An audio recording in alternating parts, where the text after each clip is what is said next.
Howdy y'all, I hope you guys are all doing well, and I hope you guys are safe, and I hope you guys are healthy. My name is Josh, and I absolutely love clothing. And today I'm going to bring you guys my observations for basically what I saw people wearing, the general public was wearing in Seattle and Portland. These are all just observations.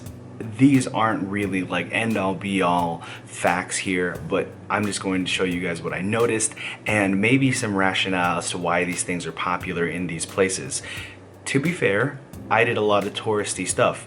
If you want to see exactly what I did, feel free to go back and watch my vlogs. I had a ton of fun, and I hope it's something that you guys can look at and maybe find some things that you want to check out when you are in Seattle and Portland. Now, backtracking a little bit, I did do a lot of touristy things, and maybe it isn't a great representation of how everybody dresses in Portland and Seattle. However, I'm very interested in just talking about seeing what I observed, because it is a completely different climate and just a completely different culture in Seattle and Portland as opposed to Las Vegas, what I'm used to.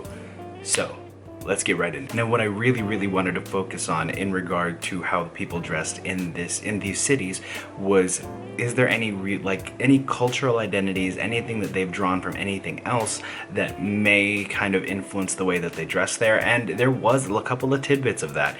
So there was a very big presence of what things that I would consider grunge looking were. A lot of very heavily distressed denim, a lot of flannels, a lot of Doc Martens boots, and all of these things make sense. Grunge originated from the Pacific Northwest, and so for people to kind of draw from that and that's their hometown's culture totally makes sense to me. And I think it makes for a really well-dressed general population as well. Some of the most prominent brands that I saw while walking through these cities were Patagonia, North Face, a little bit of Archerics, and you could really tell that a lot of these people weren't really fashion focused individuals, but they were people that were looking for more utilitarian uses for the items that they were wearing, which I find awesome.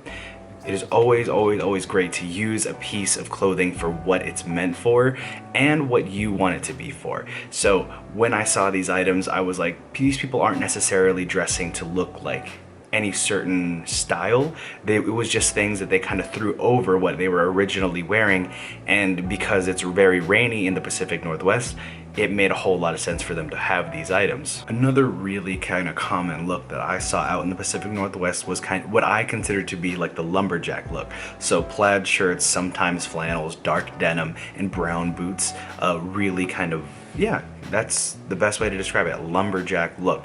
And it actually does really well and looks really good on a lot of people out in the Pacific Northwest. Now, one of my biggest takeaways from these multiple trips now that I've made to the Pacific Northwest, one, I absolutely love Portland and Seattle.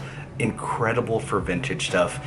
Really great people. Everyone is unbelievably nice and welcoming there, or for the most part. Everyone that I've met has been just great and amazing. And it's interesting because people, at least in regard to the way that they dress there, are not focused on being fashion forward, more so just functional in the environment that they're in. And I think that's absolutely amazing. I think that makes the most sense, and I think that everybody should dress in accordance to their climate. Another really common look that I saw in the general population of the Pacific Northwest was athleisure mixed with basically hiking stuff, or outdoorsy, or gorpcore, whatever you want to call it. So a lot of people were wearing shorts, sweatpants, leggings with sneakers or trail running sneakers, and then maybe a hoodie or t-shirt if it was hot, and then they would always really have an outerwear piece that was at least somewhat water resistant if it started coming down in the middle of the day. And it's kind of funny to say, but even seeing rain or being in quite a bit of rain was different for me, because I'm from Las Vegas, where it doesn't rain really at all. So that's just not something that people where I'm from consider when they're trying to go out. Usually people don't bring out of their outerwear with them at all, just because there's no use for it. One thing that I wanted to also mention is that in the younger people, or quote unquote younger people, what I consider to be young, in the high school age to college age individuals, or what I assumed were those people, was that there was a really big focus on vintage. A lot of really relaxed, flowy fits, a lot of oversized shirts and sweaters and hoodies, and then baggy or straight leg pants. So there was a really big prominence of vintage, which I think Portland and Seattle are absolutely amazing for their vintage stuff. There's so many vintage stores and there's so many ways to get vintage items there that it's almost worth it to go to the Pacific Northwest for that alone. And it makes sense for students to be interested in that type of way of dressing because it is both sustainable and cost effective for them. I'm not going to make a judgment on whether or not people in the Pacific Northwest dress well or not well. I mean, really, I just thought it was really interesting to see what was their normal and what people just looked like, you know, comparatively to where I'm from.